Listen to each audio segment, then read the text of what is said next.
diplôme de comptabilité et gestion DCG. Nous allons parler dans cette vidéo de tout ce diplôme. Quels sont les débouchés professionnels? Quels sont les niveaux de rémunération? Comment on s'inscrit à ce diplôme? Qu'est-ce qu'il y a dedans? Est-ce que c'est un bon ou un mauvais diplôme? Si tu arrives pour la première fois dans cette chaîne, on parle de comptabilité et de gestion pour devenir inarrêtable sur le marché de l'emploi. Moi, je m'appelle Nicolas et depuis 3 ans, on a accompagné plus de 6500 étudiants à préparer le DCG à distance. Et donc, je vais vous donner tout ce que je peux pour que vous puissiez absolument comprendre ce diplôme, savoir si il est fait pour vous, et puis si vous êtes déjà dedans, vous donner des petites astuces pour bien l'appréhender. À l'occasion de la sortie de notre livre Mon DCG validé, que vous trouverez en description de cette vidéo, je vous fais cette vidéo ultra complète. On y va, on attaque sans plus attendre. C'est parti!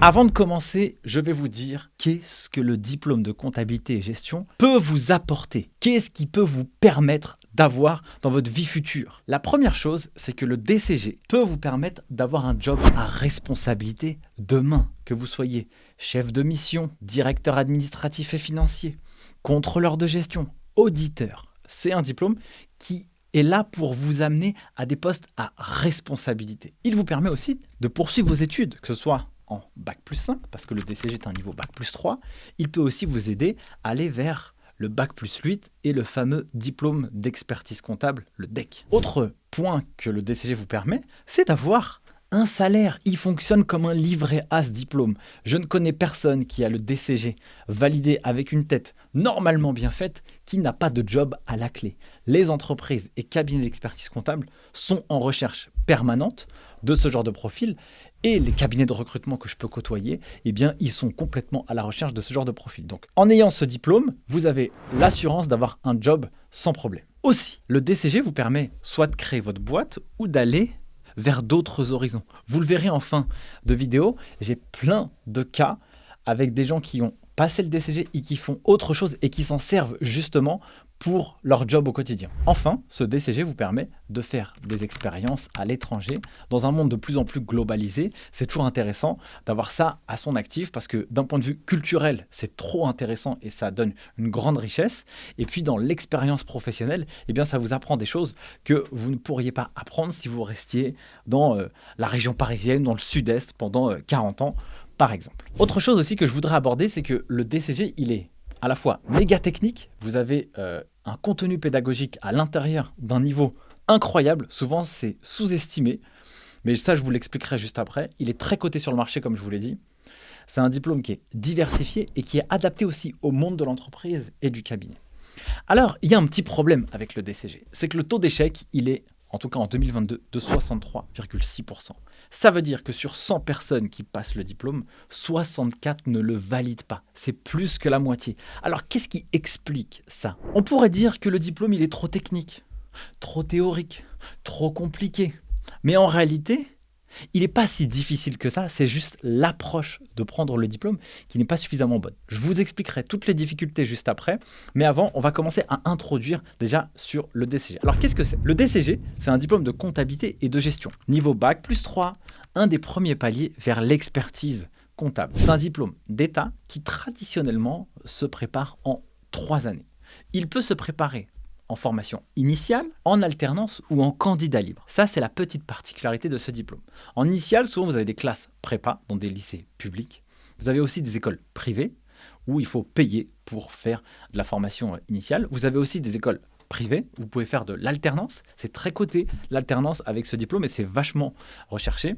Et puis, vous pouvez le faire en candidat libre. Au niveau de la manière d'étudier le DCG, soit vous allez à l'école en présentiel ou vous allez dans des écoles en ligne. Les geeks des chiffres, nous, on prépare les étudiants en ligne à préparer le DCG. Vous avez d'autres écoles comme Contalia, Défi Compta ou le CNAM pour ne citer que. J'attire votre attention sur le fait que si vous souhaitez faire le DCG directement dans une école présentielle, et postuler par exemple en initiale, souvent ils font un bon dossier scolaire parce que les places sont limitées, elles sont aussi très chères parce qu'un étudiant en DCG pour le ministère de l'enseignement supérieur, c'est un certain budget et donc on ne va pas prendre n'importe qui, il faut quand même préparer le petit coup d'avance. Quel est le programme de DCG? Alors le programme de DCG, c'est un programme sur 3 ans avec un enseignement théorique, normalement, de 2100 heures, qui se répartit avec 4 grandes thématiques du diplôme. Vous avez d'abord plusieurs axes. L'axe numéro 1, qui est l'axe droit des affaires. Vous avez 4 matières là-dedans.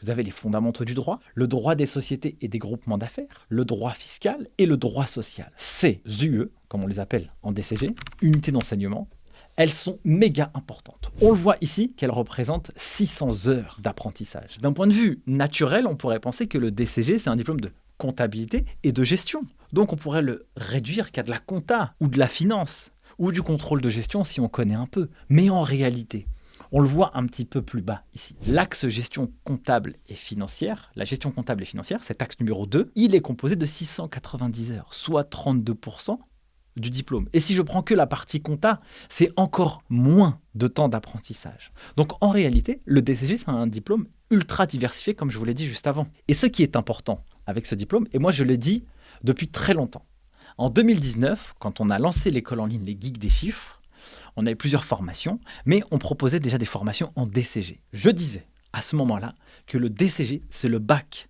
comptable de demain. Pourquoi ? Parce qu'avec l'automatisation de la comptabilité, l'intelligence artificielle, la gestion de la compta, saisir des écritures comptables, des factures, ça se fait très rapidement. Ça, il n'y a plus besoin d'avoir des compétences incroyables pour pouvoir le réussir.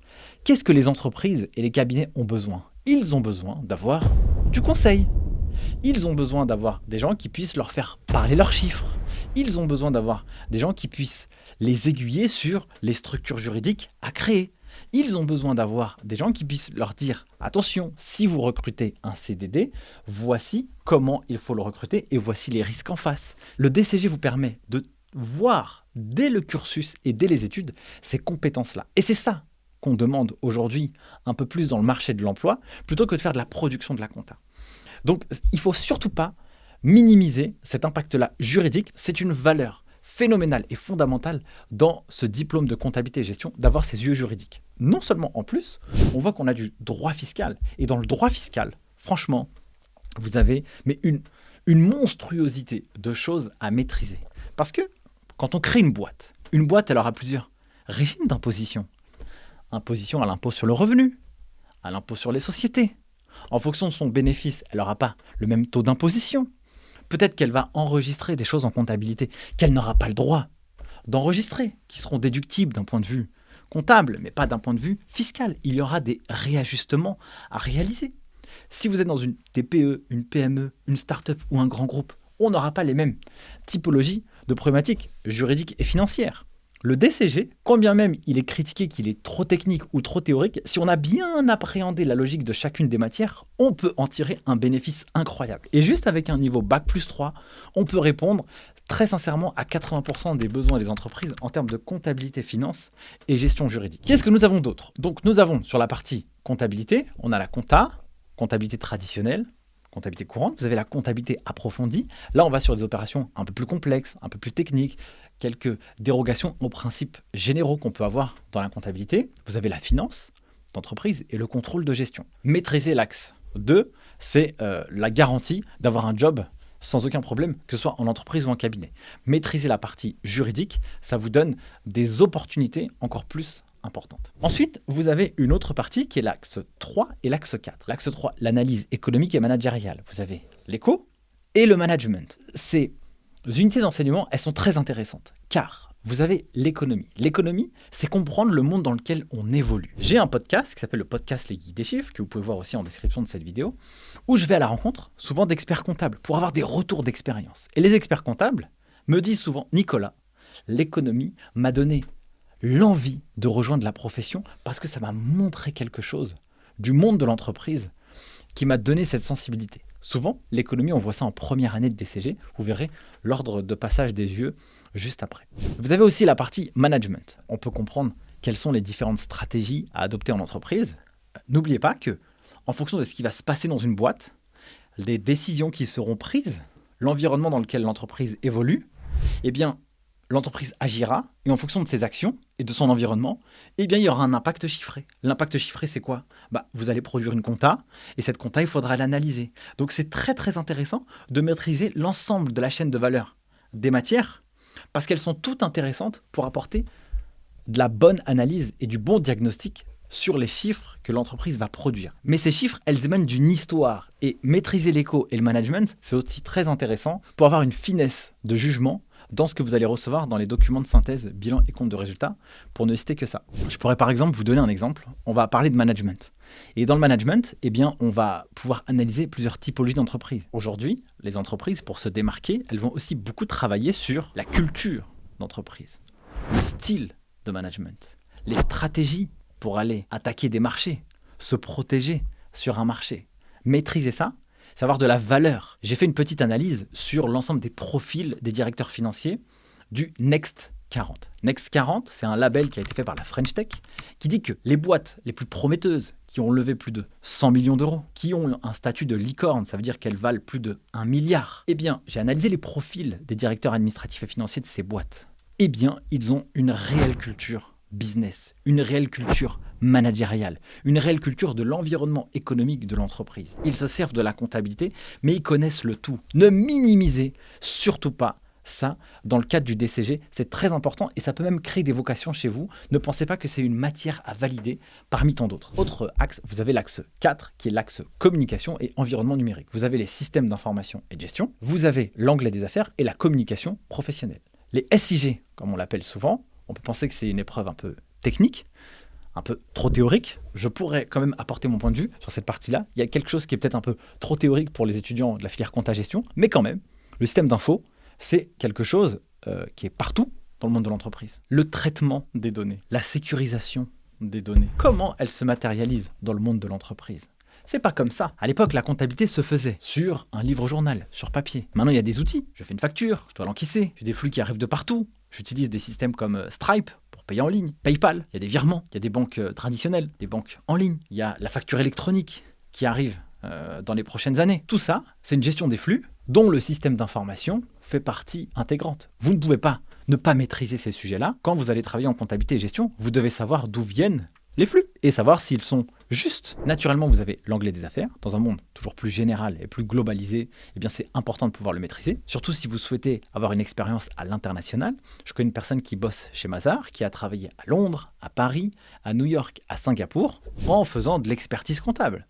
Et donc, elle a dû maîtriser naturellement l'anglais, mais ça lui a permis aussi d'aller un peu partout et d'avoir une expérience internationale et avoir un poste incroyable chez Mazars, qui est un des plus gros cabinets français. Dernière partie, la communication professionnelle, qui est une épreuve où on doit réaliser un stage, je vous en parle après, et une soutenance d'un oral et d'un rapport de stage. Alors, qui peut s'inscrire au DCG ? Eh bien, en fait, tout le monde peut s'inscrire au DCG pour peu être titulaire d'un bac ou d'un titre professionnel ou d'un titre équivalent.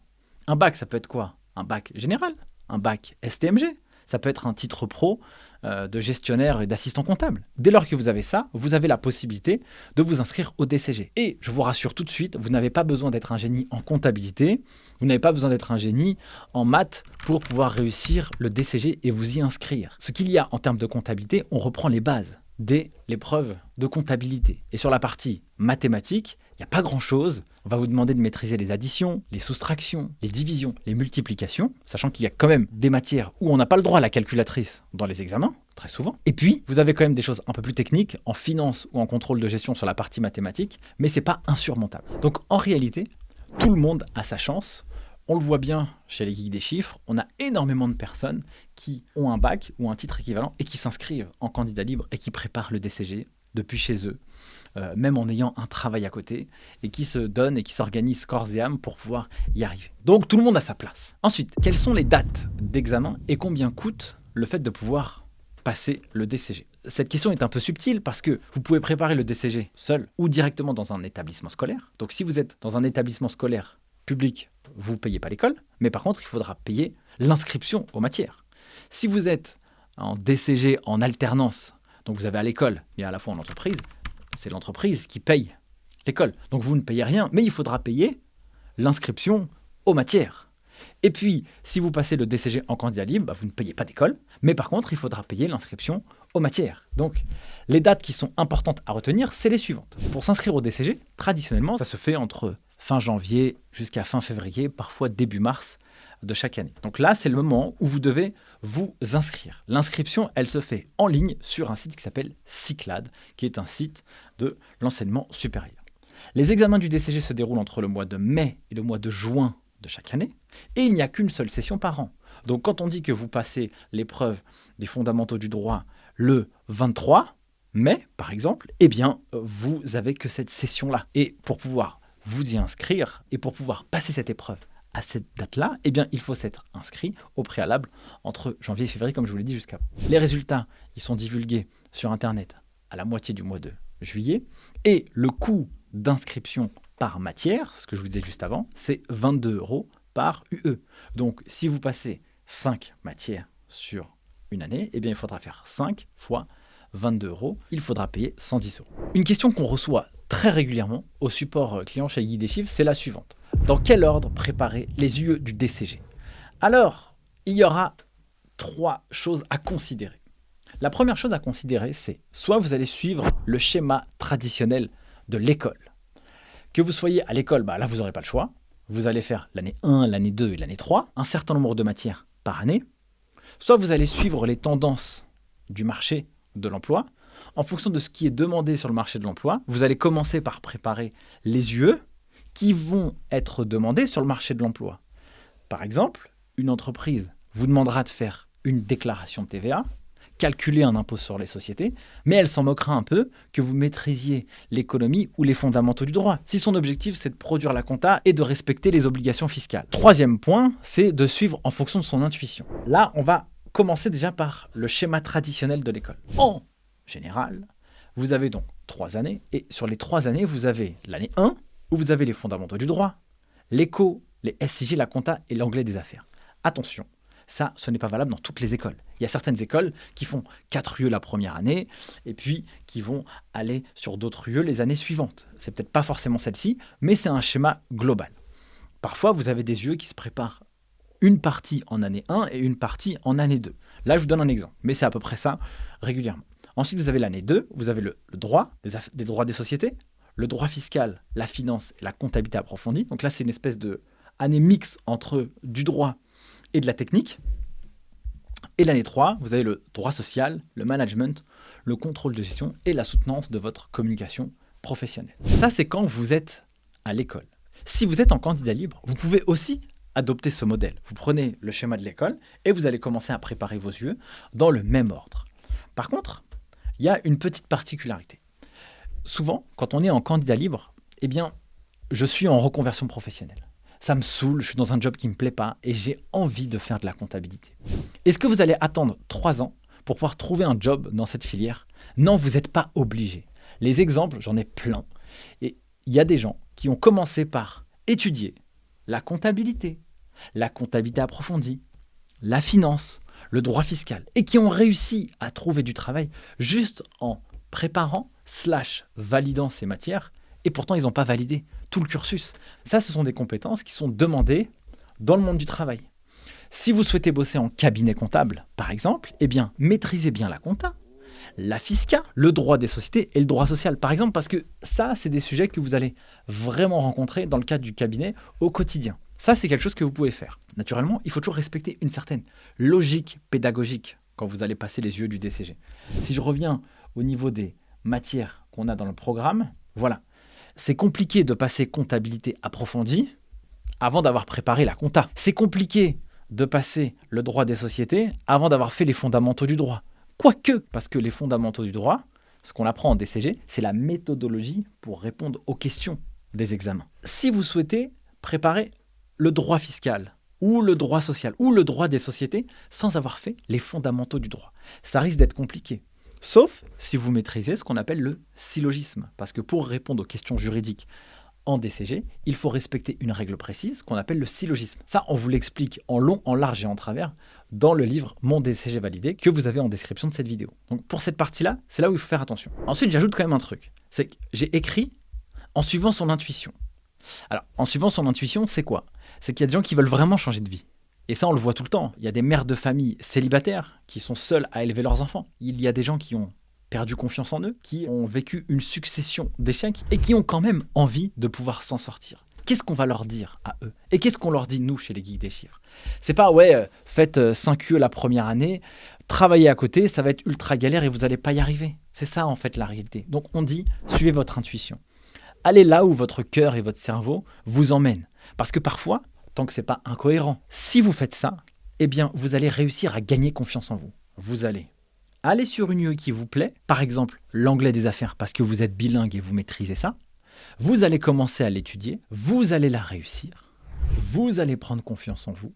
Plus vous allez prendre confiance en vous, plus vous allez développer des compétences, plus vous allez gonfler votre niveau de bien-être et de confiance qui vous permettra d'aller sur des UE un peu plus difficiles. Il faut mieux y aller petit peu par petit peu que prendre quelque chose de gros, se casser la figure et abandonner. Donc quand on suit son intuition, eh bien, ça nous permet de prendre un peu confiance en nous. Donc vous pouvez passer une UE, 2 UE, 3 UE sur une première année ou sur une première session. Ne vous mettez pas la pression. Autre question, comment valider le DCG? Comment le DCG se valide? Le DCG se valide avec une moyenne générale de 10 sur 20. Il faut avoir une moyenne globale de 10 sur 20 à l'ensemble des UE. Les UE et les notes se compensent, sauf si vous avez une note éliminatoire, c'est-à-dire une note inférieure à 6 sur 20. Si vous avez 5,75 à une matière, eh bien, vous êtes éliminé et vous êtes obligé de repasser cette matière, quand bien même vous avez une moyenne générale au DCG qui est plus que 10. Donc c'est là où il faut faire attention. La compensation, elle marche si vous avez une note de 6 sur 20 à une UE et une note de 14 sur 20 à une autre UE. Là, la compensation fonctionne. Mais si vous avez moins de 6, vous êtes obligé de repasser l'épreuve. Le DCG, c'est un diplôme d'État où vous pouvez passer les épreuves d'année en année. Si vous avez validé une matière en année N, eh bien, vous gardez le bénéfice de cette note pendant 8 ans. Avant, à l'époque, avant la réforme du DCG, donc avant 2020, eh bien, vous aviez la possibilité de garder à vie votre note au DCG. Maintenant, ce n'est plus le cas. Autre point également, pour valider le DCG, il faut faire un stage de 8 semaines. Alors, je vous mets un petit extrait du livre Mon DCG validé et ce que nous dit aussi le bulletin officiel du DCG, qui dit que le stage ou l'activité professionnelle servant de référence doit être accompli dans un cabinet comptable. Donc, le stage doit le réaliser dans un cabinet ou dans les services comptables et financiers d'une entreprise, d'une collectivité publique ou d'une association. Donc là, je peux choisir. La durée est de 8 semaines minimum, qui peut être consécutive ou non. Ça veut dire que je peux faire un stage de 4 semaines et de 4 semaines. Le principal, c'est que je cumule 8 semaines de stage. Pour ceux qui sont en alternance, les étudiants, eh bien, ils n'ont pas besoin de faire de stage parce que leur expérience professionnelle permet de valider la durée minimum requise pour le stage. Pour ceux qui sont en candidat libre et qui ne sont pas à l'école et qui passent le DCG comme ça, eh bien, s'ils ne sont pas à l'école, ils ne peuvent pas avoir de convention de stage. Si vous n'avez pas de convention de stage, vous ne pouvez pas faire le DCG et vous ne pouvez pas valider le stage. Si vous n'avez pas de convention, eh bien, vous pouvez soit trouver un CDD, soit un CDI d'une durée au moins équivalente pour pouvoir valider ça. Et dans l'inscription au DCG, il faudra montrer la preuve dans un certificat de travail ou un certificat de mission, l'ensemble des tâches que vous avez réalisées. Maintenant, passons à la raison du pourquoi, du comment il y a autant d'échecs au DCG. Moi, j'ai passé le DCG à l'époque, quand il venait d'arriver. Donc j'ai passé le cursus et je sais pour quelles raisons. Eh bien, il y a des matières j'ai réussi et d'autres non. J'ai aussi cofondé l'école en ligne Les Geeks des Chiffres avec Soumaya, qui a accompagné plus de 6000 étudiants à préparer le DCG. On a aussi rédigé le livre Mon DCG validé et on s'est vraiment penché sur la question, la raison du pourquoi, du comment. Et en fait, les raisons, elles sont multiples. Et si on anéantit tous ces problèmes, on est en capacité de valider son DCG sans aucun problème. Parce qu'il y a 64% de taux d'échec, mais il y a aussi en face des gens qui réussissent. Et donc, s'ils réussissent, c'est qu'ils ont la bonne méthode. Ceux qui ne réussissent pas, ils ont plusieurs problèmes. Le premier, c'est ils ne sont pas à la bonne place. J'aime dire qu'il faut mettre la bonne personne à la bonne place. Si le DCG est fait pour vous, vous avez beaucoup plus de chances de le réussir que si vous manquez votre orientation.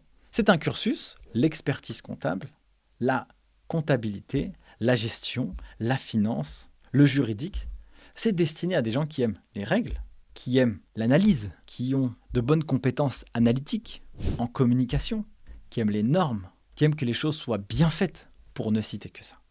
Si on est très créatif et que pour nous, être dans un bureau ou être en réunion, faire du contrôle, faire de la présentation de chiffres, c'est quelque chose qui vous anéantit, eh bien, vous allez nécessairement galérer pour valider le diplôme. Et je connais beaucoup de personnes qui ont fait cette chose-là. Je me suis fixé pour objectif de faire le DCG et d'aller au bout. Eh bien, il y a les gens, ils se sont fixés l'objectif, donc ils vont au bout. Mais à la fin, qu'est-ce qu'ils font ? Ils font autre chose, parce qu'ils ne se sont pas orientés dans la bonne direction. Donc ça, c'est un premier sujet. Deuxième sujet, il n'y a pas de plan pour attaquer le diplôme. Le plan, c'est la clé. Il faut une structure pour pouvoir attaquer le diplôme. Souvent, on se laisse happer, anéantir par la charge de travail qui arrive. Et on sous-estime le travail à fournir. Parce que si on prend un peu de retard, l'histoire, elle est déjà quasiment pliée. On va augmenter notre stress et notre charge mentale qui fait que pour rattraper le retard, ça va être un peu difficile. Un des gros problèmes aussi, c'est de ne pas connaître les attendus des épreuves. Quand je parle de plan pour attaquer le diplôme, c'est un plan organisationnel. C'est un plan aussi sur ce que vous allez apprendre, mais sur la manière aussi dans laquelle vous allez être évalué. Si vous ne savez pas ce que l'on va vous demander en droit fiscal, en compta pro, en droit social, en management, en économie, faire une dissertation, un commentaire, un syllogisme, faire de l'analyse, du diagnostic, tout ça, ce sont des mots-clés que vous devez maîtriser. Et donc, pour réussir les UE du DCG, il faut impérativement comprendre les attendus. Si vous connaissez les attendus de l'épreuve, vous allez vous préparer au jour numéro 1 du DCG à pouvoir répondre à ces attendus. C'est extrêmement important. Sur le livre Mon DCG validé, on a fait presque une approche scientifique. On a sourcé et on a décortiqué tous les bulletins officiels, tous les rapports du jury, tous les cours, tout ce qui peut exister sur le DCG pour proposer une démarche la plus rapide possible pour comprendre ce qu'on va vous demander dans les UE. Si vous comprenez ça, vous n'avez aucune chance de ne pas réussir. Sauf si vous apprenez pas. Ça, c'est une autre chose. Autre problème, il y a quand même un manque de méthode de révision.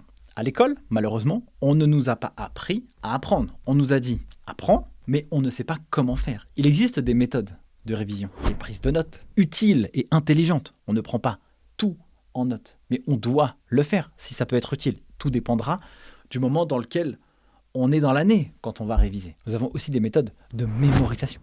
Comment on mémorise un texte avec du texte? Comment on mémorise des cours de droit? Comment on mémorise des cours plutôt orientés sur de la technique, comme de la comptabilité, de la finance ou du contrôle de gestion? C'est pas la même logique. Il y a aussi une procrastination qui est malheureusement accrue. Face à une difficulté, le cerveau, il va avoir tendance à se défendre. Il va avoir tendance à aller rechercher de la récompense immédiate. Il va aller trouver des solutions pour aller mieux. Je dois réviser le droit fiscal, c'est dur. Eh bien, qu'est-ce que je pourrais faire pour tout de suite, instantanément, aller mieux? Aller mieux, peut-être que je peux aller sur un réseau social pour aller regarder ce qui s'y passe. Aller mieux, c'est de me donner bonne conscience de pouvoir faire une fiche de révision qui soit parfaite, jolie, géniale, mais sauf qu'on ne se concentre pas sur ce qu'on doit réellement faire. Réviser cette fichue UE de droit fiscal. L'impôt sur le revenu, l'impôt sur les sociétés, la TVA. Par exemple. Et on va se concentrer sur autre chose. Ça, c'est un point aussi qui est important chez les étudiants. Beaucoup aussi ont peur d'échouer, et donc la peur de l'échec, la peur de ne pas y arriver, elle fait une paralysie décisionnelle. Donc on ne fait rien.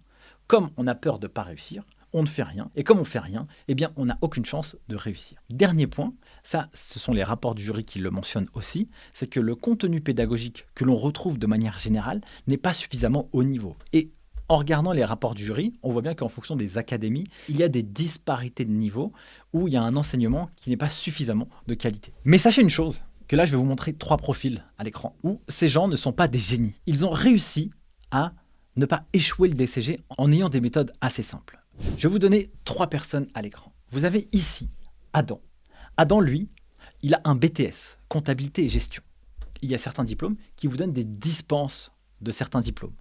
Le BUT-GEA, le BTS comptabilité et gestion, pour ne citer que ça. Vous avez des ressources sur Internet, vous pouvez taper sur les différentes dispenses. Vous avez des ressources sur le site lesguideschiffres.com ou sur le ministère de l'Enseignement supérieur pour voir l'ensemble des dispenses que vous avez en fonction de vos diplômes. Adam, lui, il a un BTS et donc ce qu'il devait faire, c'est qu'il devait passer 7 matières du DCG. Il en a passé 8 parce qu'il a repassé une matière dont il était dispensé pour aller chercher des points d'avance. Résultat des courses, Adam, avec une astuce très banale, eh bien, il a validé son DCG en une année, donc il a fait 2 ans en une seule année, avec une moyenne au DCG de 16 sur 20. Comment il a fait? Il a fait un truc très simple. Il a fait cette stratégie que l'on parle dans le livre Mon DCG validé, qui est d'activer le DCG. Je vais regarder l'ensemble du programme de formation, je vais regarder l'ensemble des cours, l'ensemble des annales, avant de commencer à réviser. Comme ça, je sais à quoi m'attendre. Et puis, à partir du moment où je vais faire mes cours, je vais les réviser instantanément et je vais pratiquer instantanément. Pour info, j'ai fait ça quand j'étais en BTS-CG. À l'époque, j'étais en bac. Au bac, j'ai rien fait. J'étais vraiment nul. Donc, à 2 mois des examens, j'ai travaillé jour et nuit pour aller essayer de le valider, pour rendre fiers mes parents, pour qu'ils se disent « purée, il est pas naze celui-là ». Je me suis tellement tapé que je me suis dit que plus jamais de la vie, je vais retravailler comme ça. La prochaine fois que je vais à l'école, je vais faire la stratégie des petits pas. J'apprends un peu, mais tout le temps. Alors, au bac, j'étais dans les derniers. Au BTS, je suis passé dans le top 3 et très souvent premier de la classe en faisant ce truc très simple. J'écoute en cours, je fais mes devoirs, je les révise tout de suite et j'apprends pour le contrôle. Point. Je faisais que ça. Par exemple, en contrôle de gestion, j'avais des notes comme, je pense que la plus mauvaise, ça devait être 16/20. Et je ne travaillais pas beaucoup, je me faisais pas mal. Alors que l'année précédente, et même les années précédentes, j'étais juste nul à l'école. Ça, c'est la stratégie d'Adam. Stratégie ici d'Arié. Arié, c'est un expert comptable. Lui, il a validé son diplôme d'expertise comptable à l'âge de 25 ans. Il a fait son DCG et DSCG, donc diplôme supérieur de comptabilité et gestion, en 3 ans. Normalement, ça se fait en 5 années. Il s'est concentré sur une seule chose. Il a fait exactement ce que l'on demandait aux épreuves du DCG. Il s'est préparé au niveau des épreuves. Et je l'ai reçu dans un podcast. Et il me dit, Nicolas, lorsque mon prof a commencé les cours, le premier exercice qu'il nous donnait, c'était un exercice niveau DCG, niveau du diplôme, niveau de l'épreuve. Et il ne faisait ni plus ni moins. Parce que souvent, quand on va aller à l'école, il va y avoir des professeurs qui vont y aller de manière crescendo. Ils vont commencer par des exercices tout faciles, et puis ça va être de plus en plus difficile. Sauf qu'à un moment donné, ça va tellement être difficile qu'on ne va pas savoir les réaliser, sauf que ça, c'est pas ce qu'on va nous demander dans le cadre des examens. Donc lui, Arié, sa stratégie, c'était de se préparer au niveau du DCG. Troisième partie, vous avez Mallory, qui fait son DCG en candidat libre. Elle est salariée chez les Geeks des Chiffres. Avant, quand elle a fait son DCG en candidat libre, elle était freelance, et elle faisait son DCG à côté. C'est la stratégie des 5 minutes. Elle a 23,5 points d'avance sur son année 1 du DCG. Elle peut, si elle veut, pour valider l'année 2 et 3, avoir 7/20 à toutes les autres matières du DCG. Tellement elle a la bonne stratégie. Elle a appris l'essentiel et elle a utilisé la stratégie des 5 minutes. 5 minutes, c'est dès qu'elle a 5 minutes, elle fait quelque chose pour son DCG. Elle ne procrastine pas. Elle va à l'essentiel et c'est comme ça qu'elle a pu réussir. Est-ce qu'elle est plus brillante que quelqu'un d'autre? Non. Elle a juste avancé. Vous avez son témoignage dans le podcast Les Geeks des Chiffres et même le témoignage de Adam dans le podcast Les Geeks des Chiffres où il apporte exactement toutes ces astuces que je viens de vous dire. Pour clôturer cette partie qui est aussi très importante, le DCG, il vous offre des opportunités de carrière et de rémunération différentes. Alors vous pouvez poursuivre en DSCG, qui est le diplôme supérieur de comptabilité et gestion. Vous pouvez faire un master CCA. Vous pouvez aller jusqu'au diplôme d'expertise comptable. Vous pouvez faire des masters en finance, en fiscalité. Vous pouvez aller dans des écoles de commerce. Le DCG, ça vous donne une opportunité d'aller dans d'autres cursus. Vous pouvez même vous arrêter et travailler en cabinet ou en entreprise pour faire différentes typologies de métiers. Là, je vais vous mettre à l'écran ce que le DCG a permis à faire à certaines personnes. Et franchement, des exemples, je pourrais vous en donner 100, mais je vais me concentrer uniquement là-dessus. Vous avez ici Maxime Blasco. Maxime Blasco, il a eu son DCG, son DSCG, et il a fait un master spécialisé dans une école de commerce en contrôle de gestion. Lui, typiquement, il a bossé en cabinet, en entreprise en tant que contrôleur de gestion, puis après, il s'est dit j'arrête, je vais faire autre chose. Et ben, il a créé une agence marketing pour aider à la stratégie de contenu des entreprises qui sont dans l'industrie de la comptabilité et gestion. Donc lui, typiquement, il a utilisé son DCG, et ben, il est parti sur une autre voie et sur un autre itinéraire. Vous avez ici Thomas L'Exceller, qui est un des plus gros influenceurs français dans la thématique d'Excel. Lui, il a créé une académie pour aider les professionnels du chiffre à maîtriser Excel. Il a, par exemple, créé une académie qui permet à des professionnels du chiffre de maîtriser Excel. Il est passé par le DCG et il a fait du contrôle de gestion. Et vous avez d'autres exemples. Là, vous avez ici à l'écran, ici, Lucille, que j'ai reçue dans le podcast Les Geeks des Chiffres. Elle a fait son DCG, DSCG. Elle a une grosse expérience en cabinet comptable.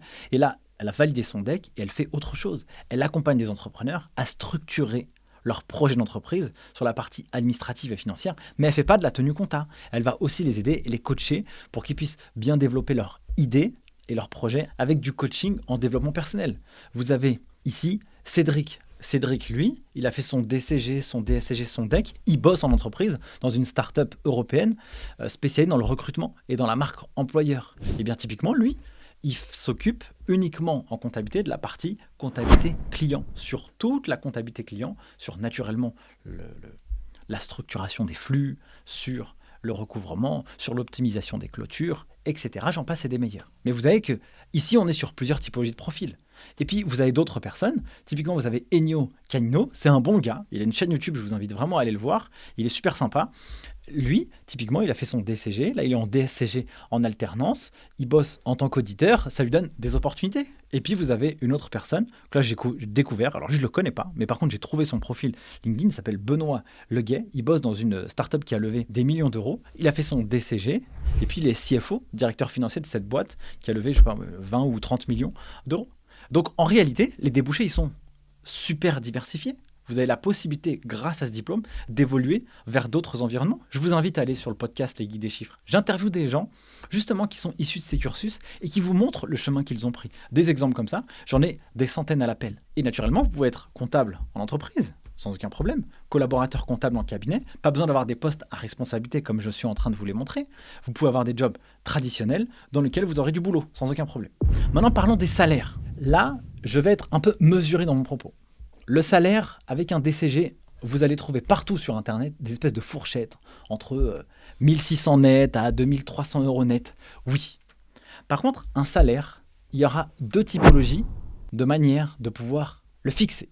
On va commencer d'abord par une étude que j'ai trouvée du cabinet de recrutement Hayes, je crois que c'est la dernière en date, sur les profils issus de l'expertise comptable. Des profils du coup plutôt un peu juniors. Donc eux, ils placent des personnes et en fonction de leur placement, eh bien, ils vont avoir des grilles de rémunération et c'est comme ça un peu qu'ils font leurs travaux. Si ce que je dis est juste, mais de mémoire, c'est comme ça. Voilà ce que nous montre l'étude. Ça, c'est des débutants avec bac plus 2, avec bac plus 4, 5, bac à bac plus 5, débutants avec 2 ans en alternance en cabinet par exemple. Donc, dans les profils expertise comptable, en réalité, le salaire il va être différent en fonction de la région. On voit bien quand même que ici, de manière générale, peu importe où est-ce qu'on se trouve, la région Île-de-France, Paris-Île-de-France rémunère plus que dans d'autres endroits. Le PIB en Île-de-France, il est aussi beaucoup plus important. Il y a beaucoup d'entreprises. Vous avez d'autres parties, mais de manière générale, si on regarde à peu près des moyennes, voilà, on peut débutant jusqu'à 6 mois d'expérience en stage, en expertise comptable. Ici, voilà, on est sur des niveaux de rémunération. Bon, le Nord-Ouest, c'est pas le Far West, quoi. C'est pas là où il y a le plus de niveaux de rémunération. Mais vous avez à peu près les niveaux de rémunération. Ici, à l'écran, vous pouvez mettre pause pour pouvoir regarder. Ça, c'est une étude Hayes que beaucoup de médias reprennent justement pour justifier les salaires dans la profession. On peut faire un petit calcul tout simple. Si je prends ici, là, par exemple, la fourchette, cabinet de moins de 20 salariés en Île-de-France, on est sur ce profil-là, là, avec 6 mois d'expérience, 28 000 divisé par 12, 2333 euros brut. Ça, c'est à peu près pour un même job. Si je prends ce même job dans le sud-ouest, eh bien, je suis, 26 000 divisé par 12 à 2100 et quelques. Donc, voilà, c'est pas trop délirant. On voit que dans le sud-est, par exemple, ici, cabinet de moins de 20, 29 000 euros. Ici, là, divisé par 12, 2400. Donc, on peut voir que le niveau de rémunération, il va être à peu près entre 2000 et 2700 euros brut dans l'expertise comptable par rapport à ce qu'on voit là. Oui, mais en réalité, le salaire, c'est quelque chose qui se négocie.